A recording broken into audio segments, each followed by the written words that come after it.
2006 বিশ্বকাপ ফুটবলের পর নোবেলজয়ী ডক্টর মোহাম্মদ ইউনুসের আমন্ত্রণে বাংলাদেশে এসেছিলেন ফুটবল বিশ্বের নক্ষত্র জিনেদিন ইয়াজিদ জিদান। বাংলাদেশ সফরে এসে ছেঁড়া প্যান্ট পরেই খেলেছিলেন একটি ম্যাচ, যা শুধু বাংলাদেশ কেন, যা হয়তো জিদানকেও মনে করিয়ে দিয়ে হাসায় অনেক সময়।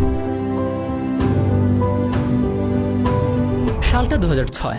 বাংলাদেশ সফরে এসেছেন ফ্রান্সের সে সময়ের পোস্টার বয় জিনেদিন জিদান। বর্তমান প্রজন্মের অনেক মানুষেরই জিদানের বাংলাদেশে আসার খবরটা অজানাই। বাংলাদেশে এসে একটি প্রীতি ম্যাচে অংশ নিয়েছিলেন সে সময়ের ফুটবলের মহানায়ক জিনেদিন জিদান। মূলত খেলতে নয়, বাংলাদেশে এসেছিলেন গ্রামীণ ব্যাংক ও ফ্রান্সের বিখ্যাত শিশু খাদ্য প্রস্তুতকারী প্রতিষ্ঠান ডাননের যৌথ উদ্যোগে বগুড়ায় গ্রামীণ ডানন ফুড ফ্যাক্টরি উদ্বোধন করতে। জিদানের আগমনে এদেশের মানুষের মনে লেগেছিল নতুন রং। জিদানের বাংলাদেশে আসাতে সবার মনে এমন এক অবস্থা হয়েছিল যা